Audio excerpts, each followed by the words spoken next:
Hello everyone, this is Deepak Singhal. Welcome you all to the platform of LifeShilp Academy Crafting Lives। तो दोस्तों ये video होने वाली है अगस्त मंथ के सेकेंड वीक की, जहां पर हम लोग कुछ इंपॉर्टेंट 54-55 टॉपिक्स करने वाले हैं कवर 8 ऑफ अगस्त से 15 ऑफ अगस्त के बीच।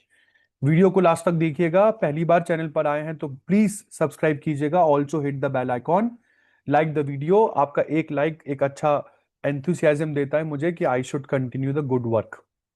And dear, if you are planning targeting CLAT CUET 2026, हमारे बैचेस ऑलरेडी चल रहे हैं। जीके जीएस की तैयारी आप मेरे साथ ही करेंगे, in which not only current affairs will be taught. आपको तो पता ही है, क्लैट में मैंने आपको पहले भी बताया था, my personal magazines will also be given to you, जो आप लोगों की बेहद हेल्प करने वाली है यहाँ पर। दूसरी इंपॉर्टेंट चीज यहाँ पर रहेगी, सीयूईटी 2026 के बैचेस ऑलरेडी ऑन है, तो you guys can go and attempt you can take some demo classes if you want, और किसी भी असिस्टेंस के लिए तो वी आर ऑलरेडी हेयर। तो विदाउट योर वेस्टिंग टाइम आइए स्टार्ट करते हैं। पहला करंट है आरबीआई की मॉनेटरी पॉलिसी कमेटी मीटिंग। देखिए, कुछ महीनों के बाद आरबीआई की एमपीसी कमेटी मीटिंग्स होती हैं, जिसमें आरबीआई रेपो रेट को डिसाइड करता है। रेपो रेट क्या है? रेपो रेट वो रेट है जिस रेट पर आरबीआई कमर्शियल बैंक्स को लोन देता है, और कमर्शियल बैंक लिए गए लोन्स के बदले आरबीआई को रेट ऑफ इंटरेस्ट पे करते हैं। तो जो rate of interest banks RBI को पे करते हैं उसी को रेपो रेट कहते हैं। तो रेपो रेट कल को कम हो जाएगा तो बैंक्स कस्टमर्स से रेट ऑफ इंटरेस्ट भी कम लेंगे। तो रेपो रेट पिछले 2 मीटिंग्स पे कम होता आ रहा था। फिलहाल इस बार की मीटिंग में रेपो रेट को 5.5% पे स्टैटिक रखा गया है। और बाकी के रिपोर्ट्स में अगर हम बाकी के रेट्स को देखें तो स्टैंडिंग डिपॉजिट फैसिलिटी रेट 5.25% रखा, मार्जिनल स्टैंडिंग फैसिलिटी रेट और बैंक रेट दोनों को 5.75% रिस्पेक्टिवली रखा। इन्फ्लेशन के बारे में आरबीआई ने बोला 3.1% के आसपास रहेगी, और जीडीपी की ग्रोथ आरबीआई ने बोला 6.5% के आसपास हम लोगों की जीडीपी की ग्रोथ रहेगी। इसके बाद फ्रेंड्स, बैंक ऑफ इंडिया बना इंडिया का पहला बैंक जिसको standardisation testing and quality certification मिला है अपनी ऑफिशियल वेबसाइट के लिए। यह बैंक 1906 में बना था। इसका हेडक्वार्टर मुंबई में है। रजनीश कर्नाटक इसके मैनेजिंग डायरेक्टर है। रिलेशनशिप बियॉन्ड बैंकिंग इस बैंक का टैगलाइन है। इसके बाद फ्रेंड्स, चाइना ने एक स्टेल्थी वोल्फ रोबोट्स लॉन्च कर दिए हैं। कुछ इस तरीके से आपको दिखेंगे। क्वाड्रूपेडल है, 4 टांगों पर चलते हैं, like a dog as you can see. और ये मिलिट्री मॉडर्नाइजेशन ड्राइव का एक पार्ट है उनके लिए। इसका पहला वेरिएंट चाइना ने 2024 में दिखाया था जुहाई में, और अब इसको पीपल लिबरेशन आर्मी की ड्रिल में दोबारा दिखाया। तो ये 70 केजी का क्वाड्रूपेडल रोबोट है जिसके ऊपर मैं कोई भी वेपन फिक्स कर सकता हूं, और ये डॉगी की तरह नहीं है कि एक गोली मारी और मर गया। It can take several shots, और उसके बाद भी एनिमीज की एक प्रॉपर लोकेशन पता कर सकता है। तो मॉडर्न वॉरफेयर में तो बहुत ही खतरनाक होगा। इसके बाद फ्रेंड्स, ऑल इंडियन स्टेट्स और यूटीज को यहां पर ई सखी पोर्टल के साथ अटैच कर दिया गया है। ई सखी पोर्टल एक वो पोर्टल है जिसमें हम सब लोग अपने एमपीज को ट्रैक कर सकते हैं कि हमारे एमपीज क्या कर रहे हैं।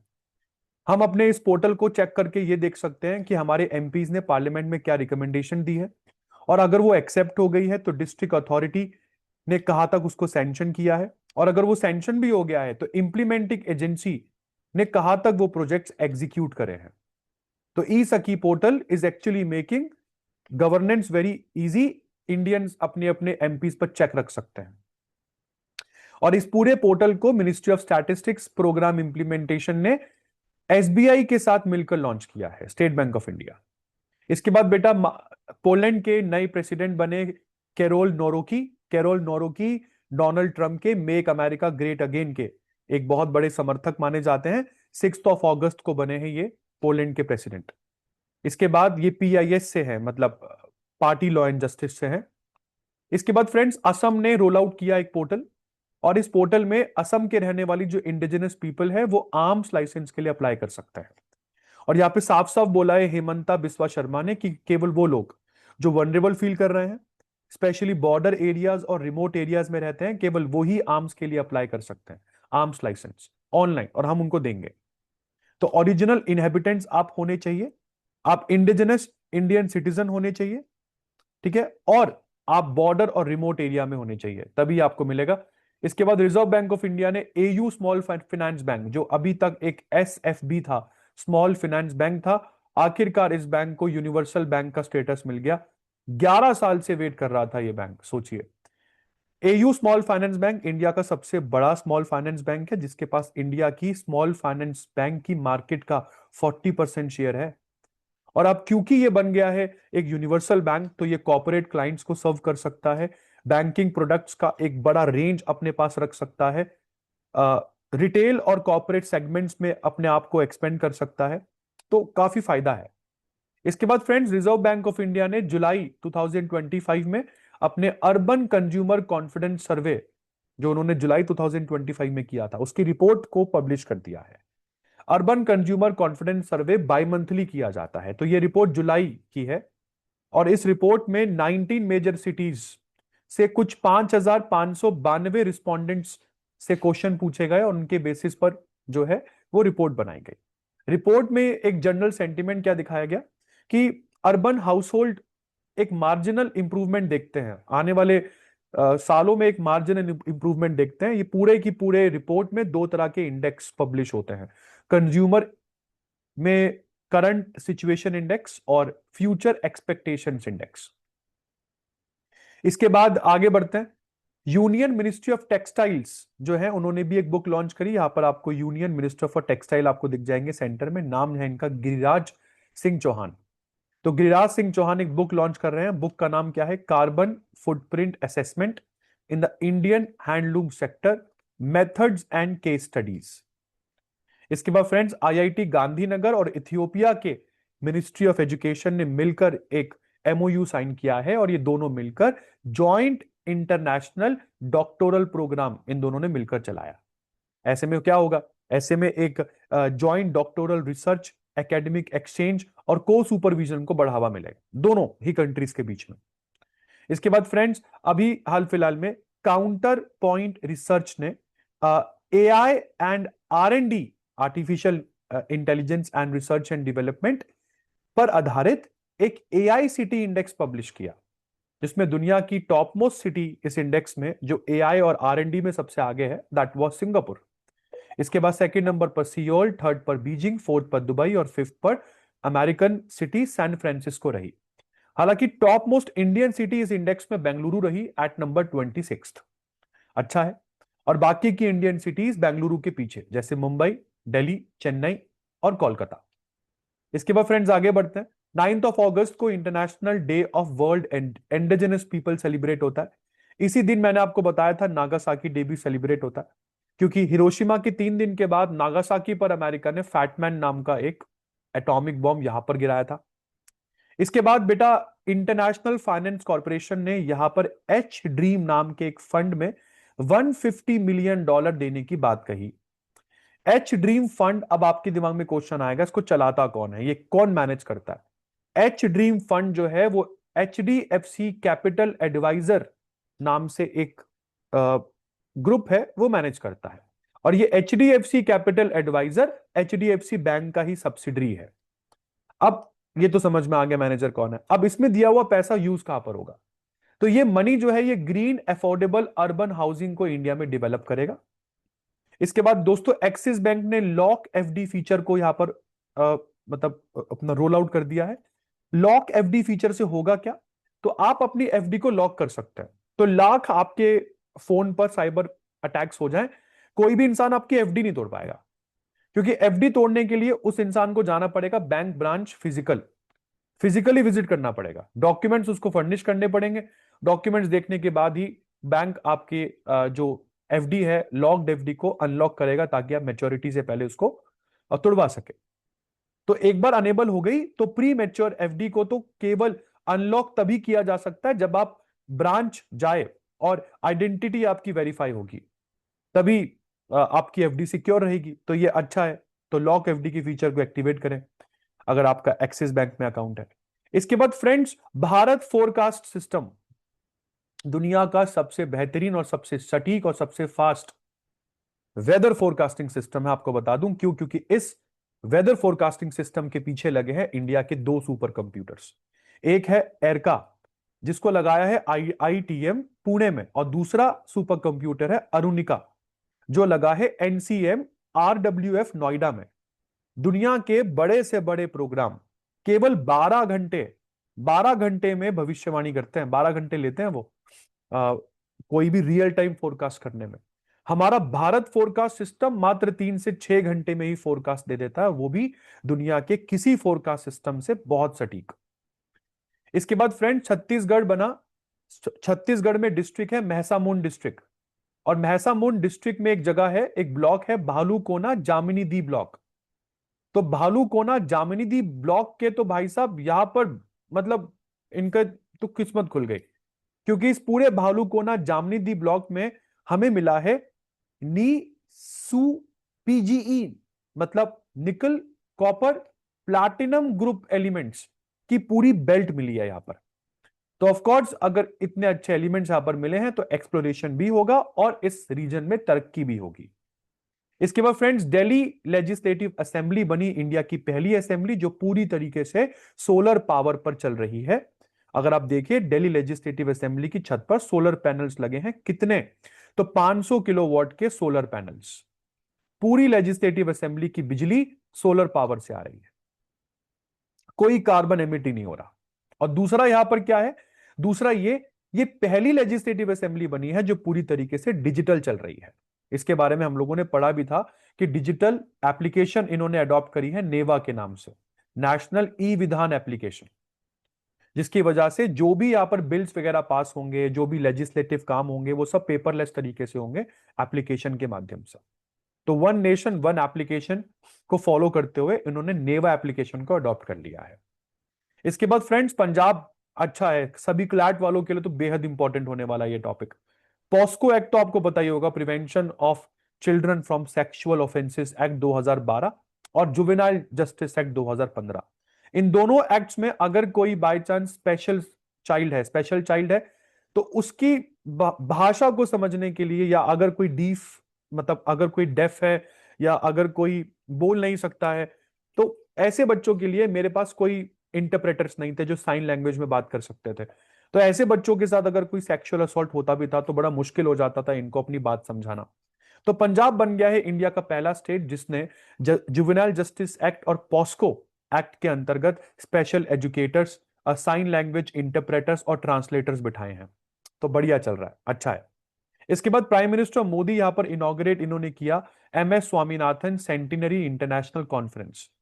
तो MS Swaminathan centenary international conference inaugurate होती है दिल्ली में 7 अगस्त के दिन। इस पूरे कॉन्फ्रेंस का थीम रहा evergreen revolution the pathway to bio happiness. और हमको पता है MS Swaminathan father of green revolution है इंडिया में। इसके बाद फ्रेंड्स जोमैटो ने एक नया प्रोग्राम शुरू किया है फ्यूल योर हसल, और फ्यूल योर हसल के ब्रांड एम्बेसडर बने हैं शाहरुख खान। नेक्स्ट अनु रानी ने यहां पर वीसलॉ मेनियक मेमोरियल इवेंट जो पोलैंड में चल रहा था उसमें जेवलिन थ्रो में इन्होंने गोल्ड सिक्योर किया है।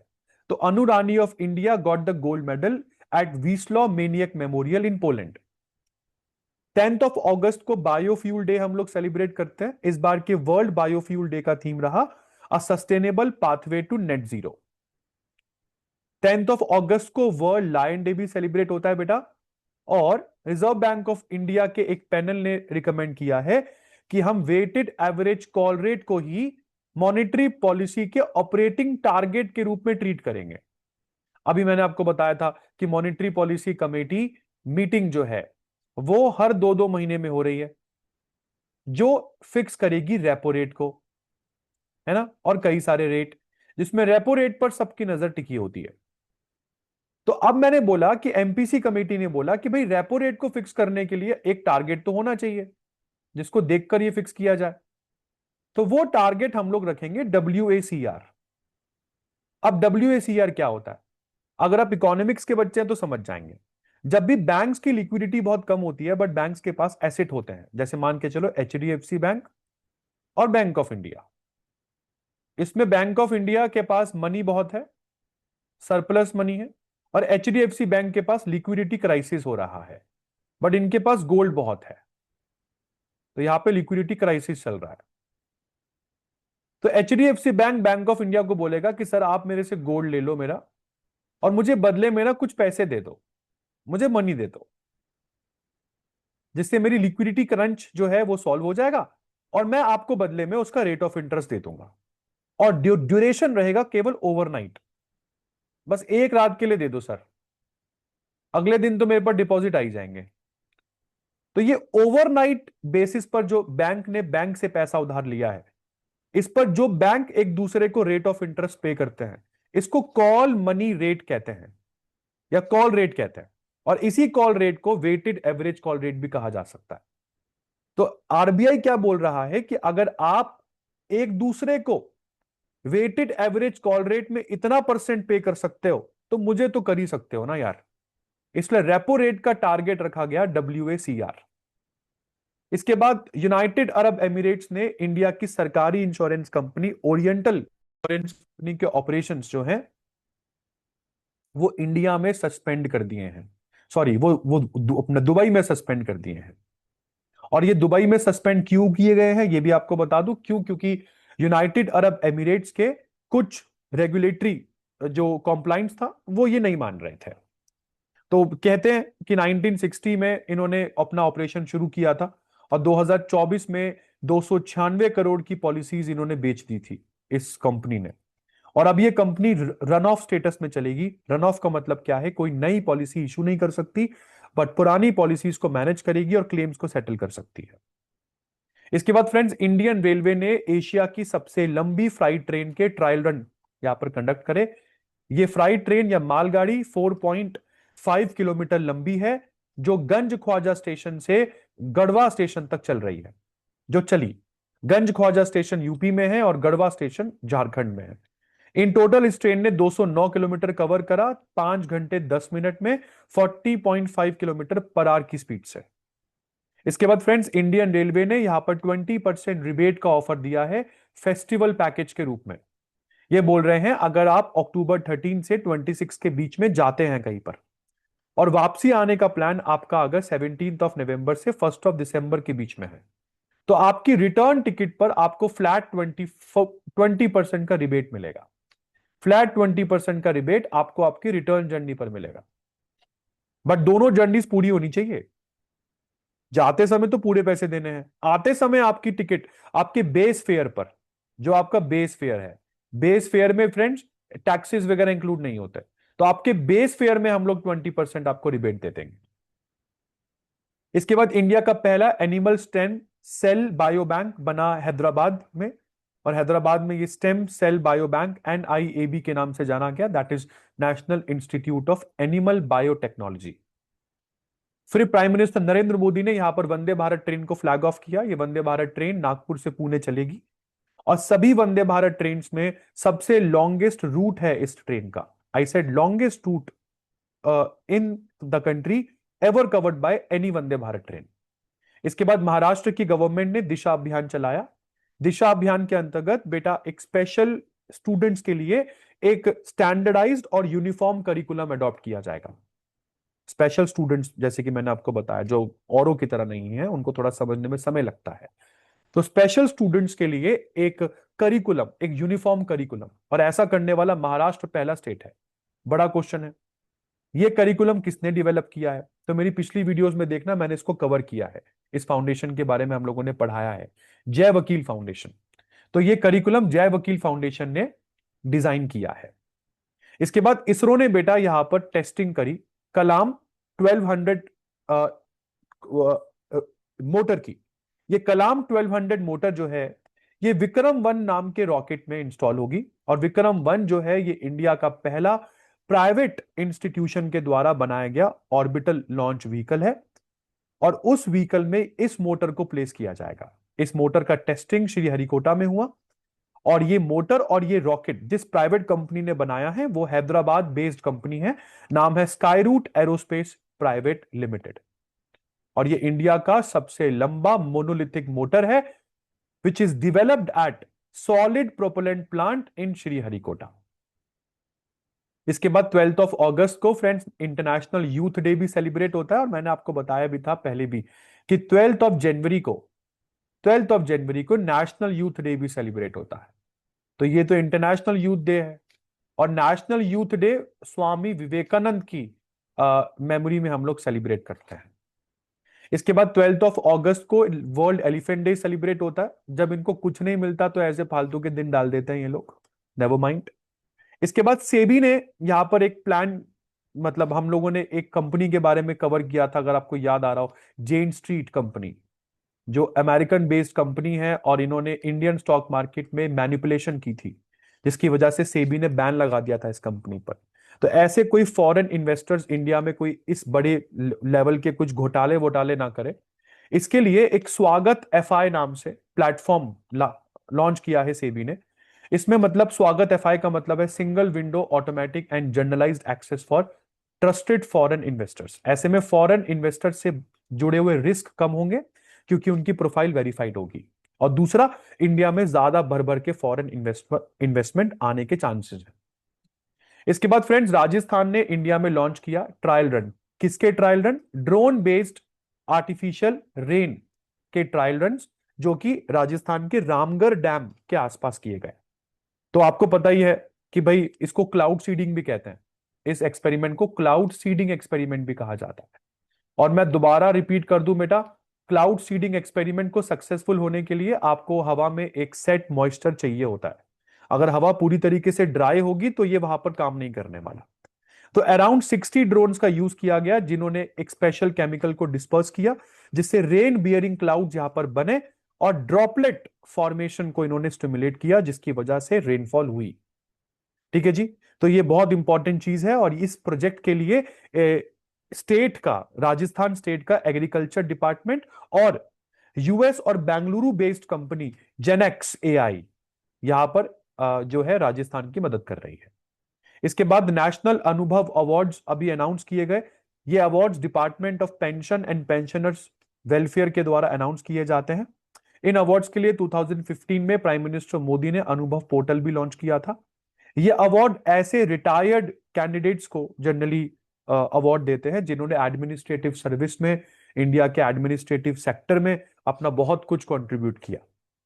इसके बाद टाटा की नेल्को और फ्रेंच कंपनी है इतुलसैट, इन दोनों ने मिलकर एक पार्टनरशिप अनाउंस करी, और ये दोनों मिलकर इंडिया में स्टारलिंक की तरह ही वेब सर्विसेज देंगे, जिसका नाम क्या रखा? OneWeb low earth orbit satellite services in India. So they are going to offer OneWeb LEO satellite services in India. इसके बाद 13 अगस्त को international left handers day celebrate होता है। इसी दिन वर्ल्ड ऑर्गन डोनेशन डे भी celebrate होता है। And you will read with me in the coming week कि इंडिया में सबसे ज्यादा ऑर्गन डोनेशन तेलंगाना ने करे। इस बार के वर्ल्ड ऑर्गन डोनेशन डे की थीम रही answering the call.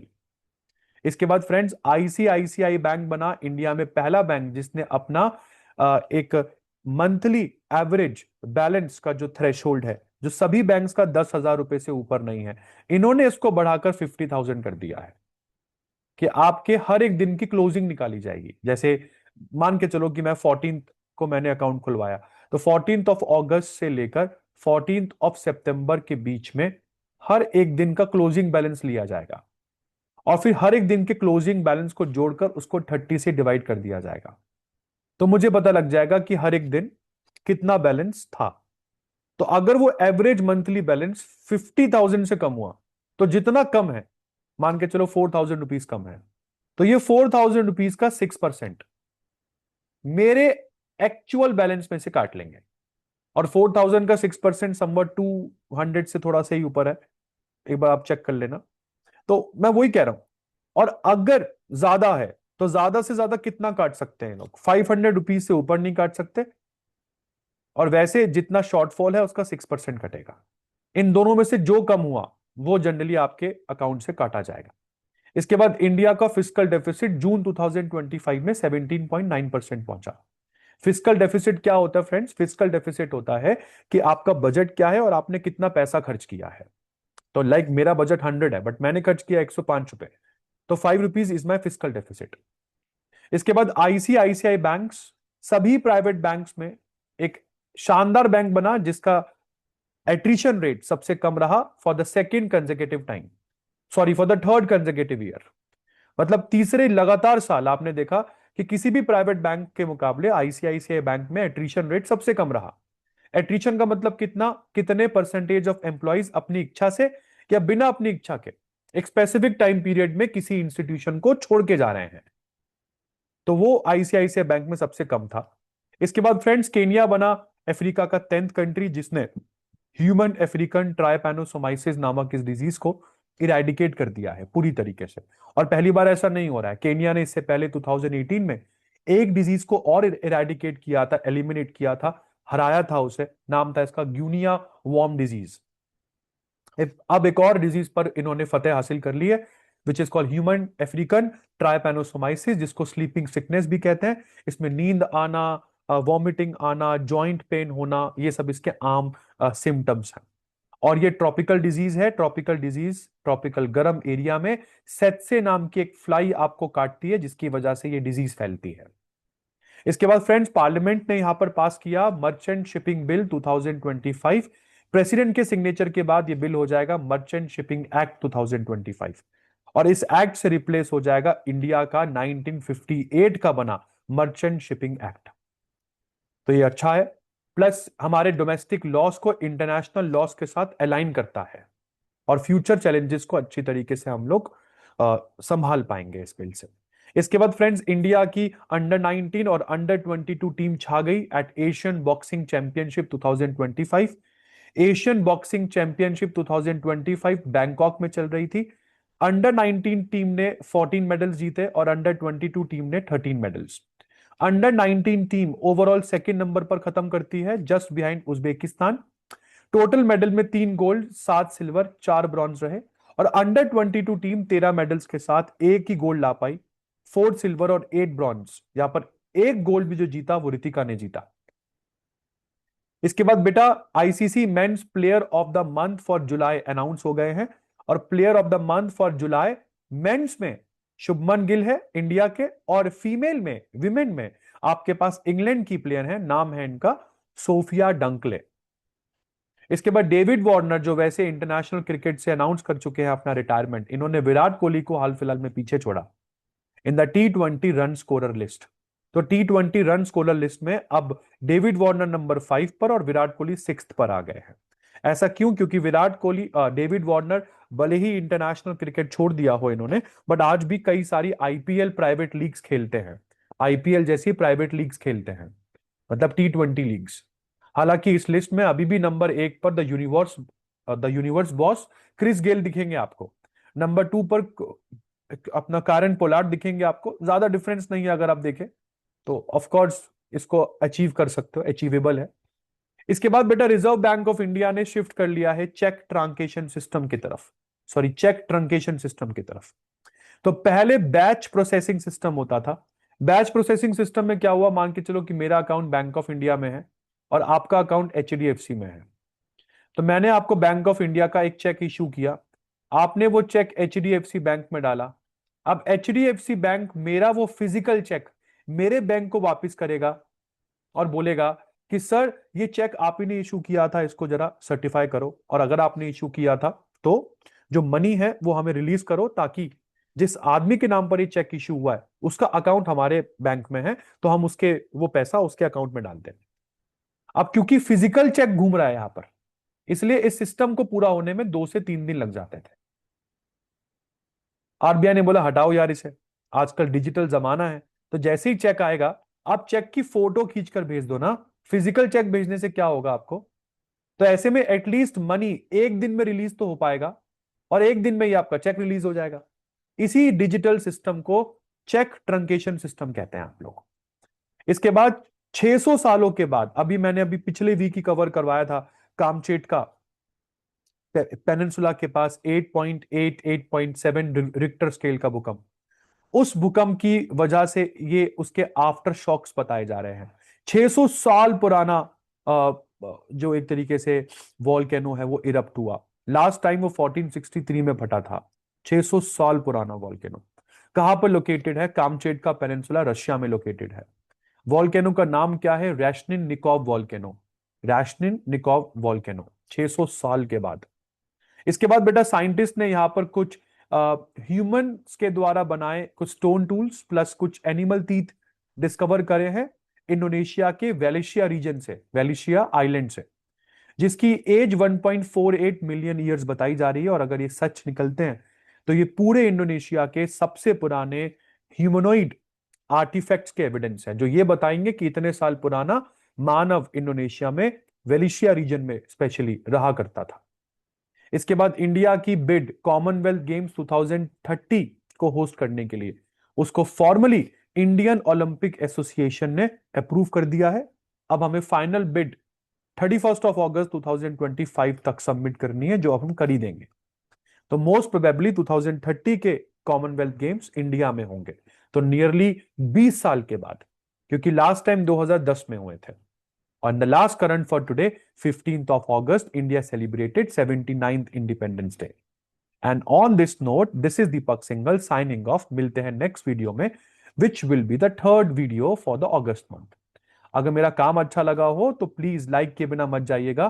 First timers है तो do subscribe the channel and also hit the bell icon. मिलते हैं नेक्स्ट वीडियो में बहुत ही जल्द, तब तक के लिए ध्यान रखिए अपना और पढ़ते रहिए। And as I told you, if you are planning, if you are targeting CLAT CUET 2026 and want to get your dream colleges, let's crack CLAT CUET together with LiveShilp Academy. We'll see you in the next video so soon. Till then, goodbye. Take care. Thank you so much.